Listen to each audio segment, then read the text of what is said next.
बोलिए सियावर रामचंद्र की जय। उमापति महादेव की जय। पवन सुत हनुमान की जय। नमस्कार दोस्तों, मैं लाल बाबू और आप देख रहे हैं मेरा यूट्यूब चैनल लाल बाबू भक्ति ज्ञान। दोस्तों, पिछले वीडियो में हमने चर्चा किया था श्री रामचरितमानस के बालकांड के दोहा नंबर 98 से आगे, जिसमें कि शंकर जी का विवाह पार्वती जी के साथ हुआ। पार्वती जी का विवाह होने के उपरांत राजा हिमांचल ने बहुत सारे दहेज देकर के शंकर जी को और बारात को विदा किया। अब आगे की कहानी, आगे की कथा तुलसीदास जी लिखते हैं। आइए सुनते हैं रामचरितमानस बालकांड दोहा नंबर 103 से आगे। तुलसीदास जी लिखते हैं। चरित सिंधु गिरिजा रमन, वेद न पावहि पार। बरनई तुलसीदास किमे, अतिमति मंद गंवार। तुलसीदास जी कहते हैं कि गिरजापति महादेव जी का चरित्र समुद्र के समान अपार है, उसका पार वेद भी नहीं पाते। तब अत्यंत मंद बुद्धि और गंवार तुलसीदास उसका वर्णन कैसे कर सकता है। शंभु चरित सुनि सरस सुहावा, भारद्वाज मुनि अति सुख पावा। बहुलाल सा कथा पर बाढ़ी, नैननि नीरु रुमावली ठाढ़ी। शिव जी के रसीले और सुहावने चरित्र को सुनकर मुनि भारद्वाज ने बहुत ही सुख पाया। कथा सुनने की उनकी लालसा बहुत बढ़ गई।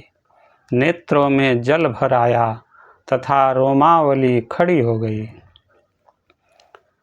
प्रेम विवश मुख आवन बानी, दशा देखे हर्षे मुनि ज्ञानी।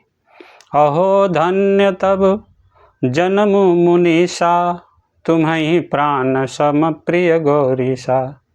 वे प्रेम में मुग्ध हो गए, मुख से वाणी नहीं निकलती। उनकी यह दशा देखकर ज्ञानी मुनि याज्ञवल्क बहुत प्रसन्न हुए और बोले, हे मुनीश, आहा, तुम्हारा जन्म धन्य है। तुमको गौरीपति शिव जी प्राणों के समान प्रिय हैं।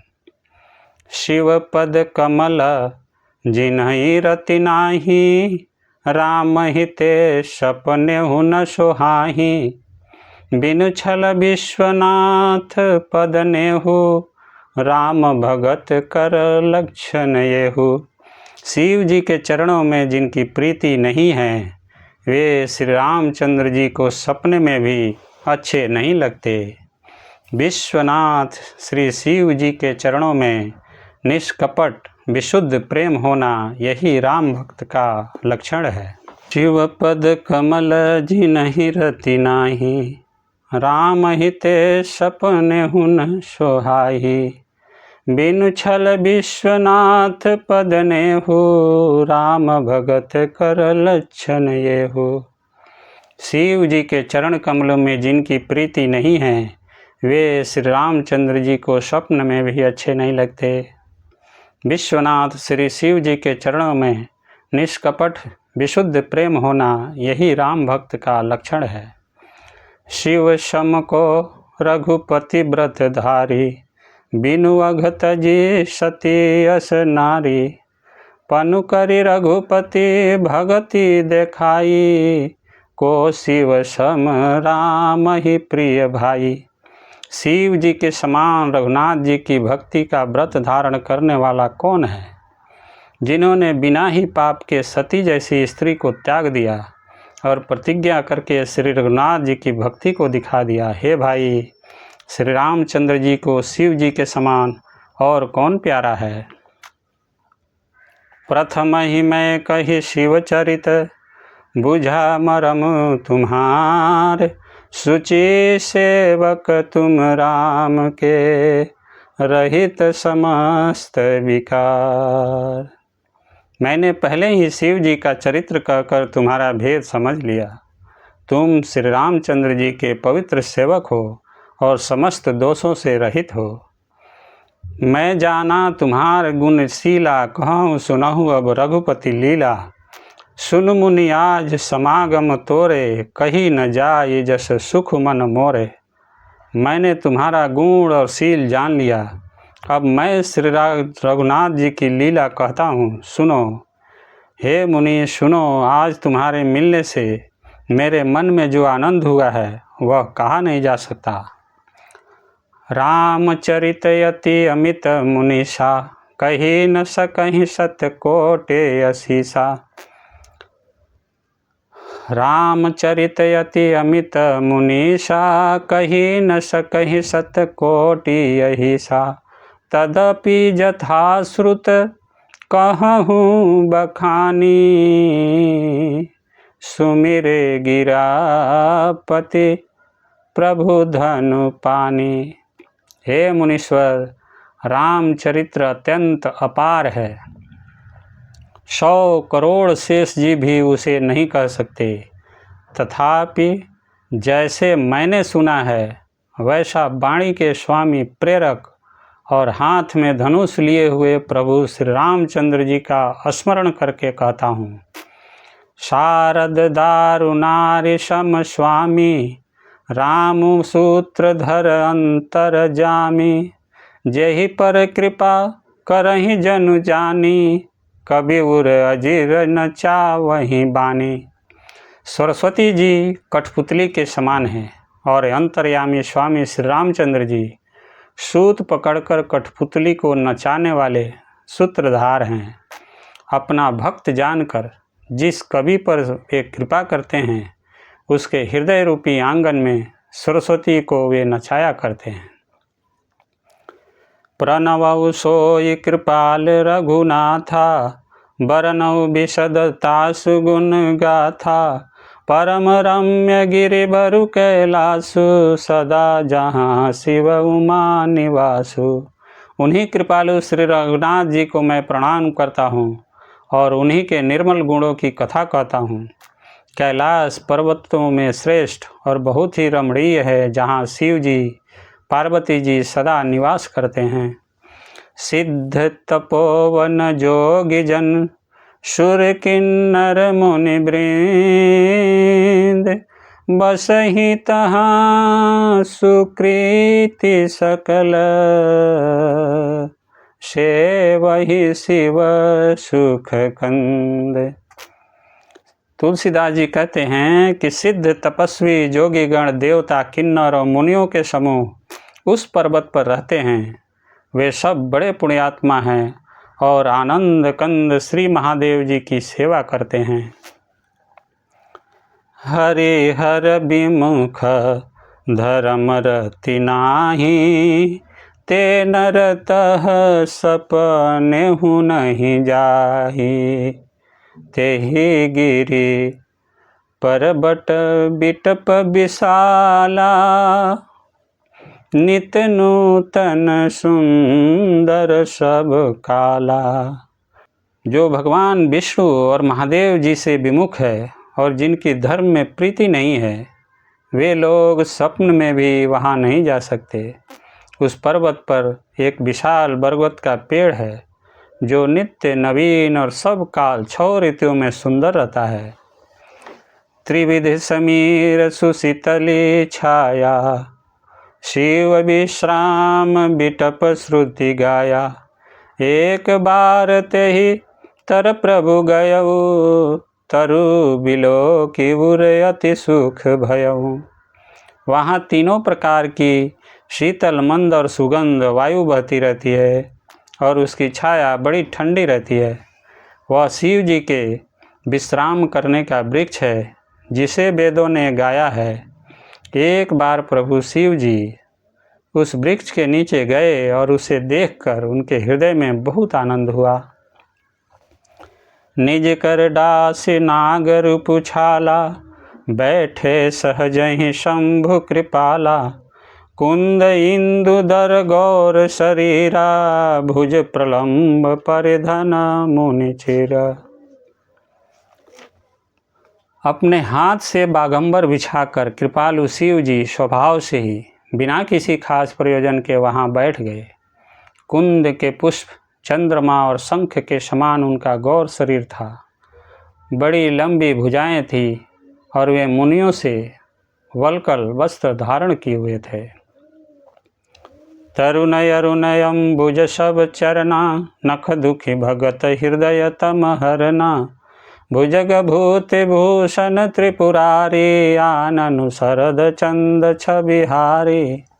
उनके चरण नए पूर्ण रूप से खिले हुए लाल कमल के समान थे। नखों की ज्योति भक्तों के हृदय का अंधकार हरने वाली थी।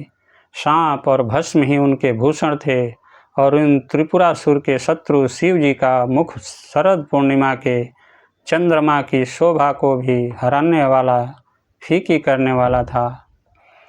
जटा मुकुट सुर सरित सिर, लोचन नलिन विशाल, नीलकंठ लावण्य निधि, सोह बाल विधुभाल। उनके सिर पर जटाओं का मुकुट और गंगा जी शोभायमान थी। कमल के समान बड़े बड़े नेत्र थे। उनका नीलकंठ था और वे सुंदरता के भंडार थे। उनके मस्तक पर द्वितीय का चंद्रमा सुशोभित था। बैठे सोह कामी रूप कैसे, धरे शरीर शांत रसु जैसे, पार्वती भल अवसर जानी, गई शंभु पहि मात भवानी। कामदेव के शत्रु शिव जी वहाँ बैठे हुए ऐसे सुशोभित हो रहे थे मानो शांत रस ही शरीर धारण किए बैठा हो। अच्छा मौका जानकर शिव पत्नी माता पार्वती जी उनके पास गईं। जानी प्रिया आदरवती कीन्हा, बाम भाग आसन हर दीन्हा, बैठी शिव समीप हरि साई, पूर्व जन्म कथा चित आई। अपनी प्यारी पत्नी जानकर शिव जी ने उनका बहुत आदर सत्कार किया और अपनी बाईं ओर बैठने के लिए आसन दिया। पार्वती जी प्रसन्न होकर शिव जी के पास बैठ गई। उन्हें पिछले जन्म की कथा स्मरण हो आई।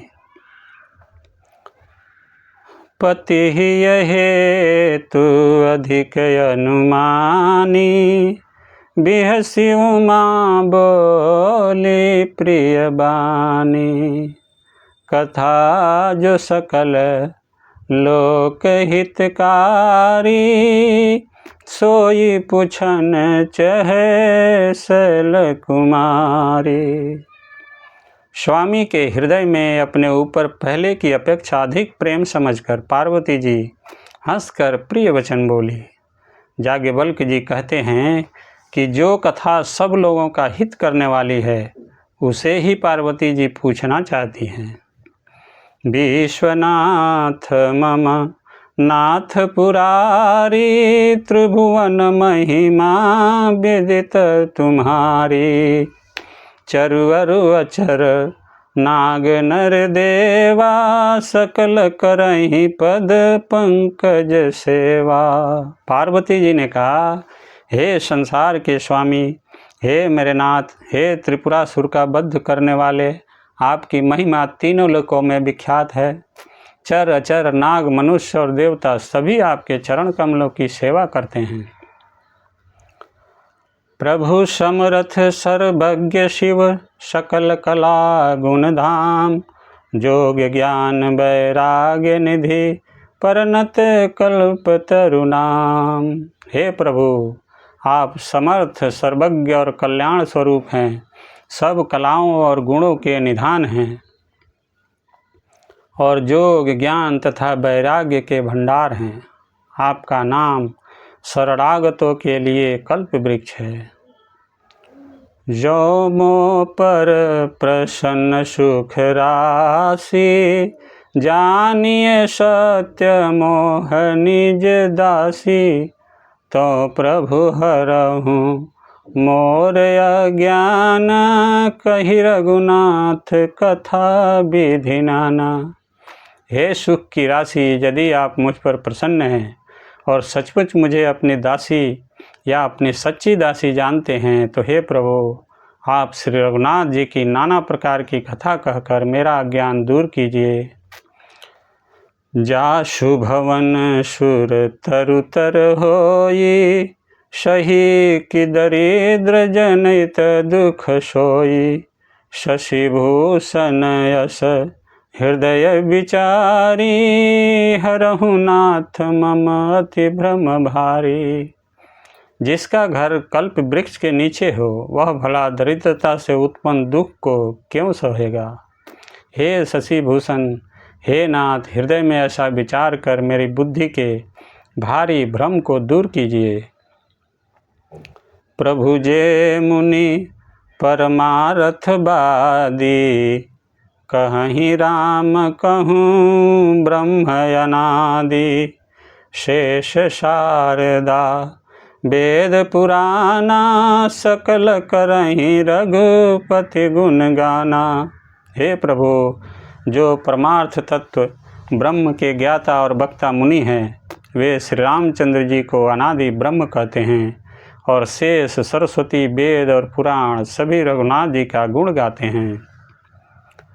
तुम्हें पुनि राम राम दिन राति, सादर जपहूँ अनंग अराति। राम सोय अवध नृपति सुत सोई, कि अजय गुण अलख गति कोई। और हे कामदेव के शत्रु, आप भी दिन रात आदर पूर्वक राम राम जपा करते हैं। ये राम वही अयोध्या के राजा के पुत्र हैं, या जन्मा निर्गुण और अगोचर कोई और राम हैं। बोलिए सियावर रामचंद्र की जय।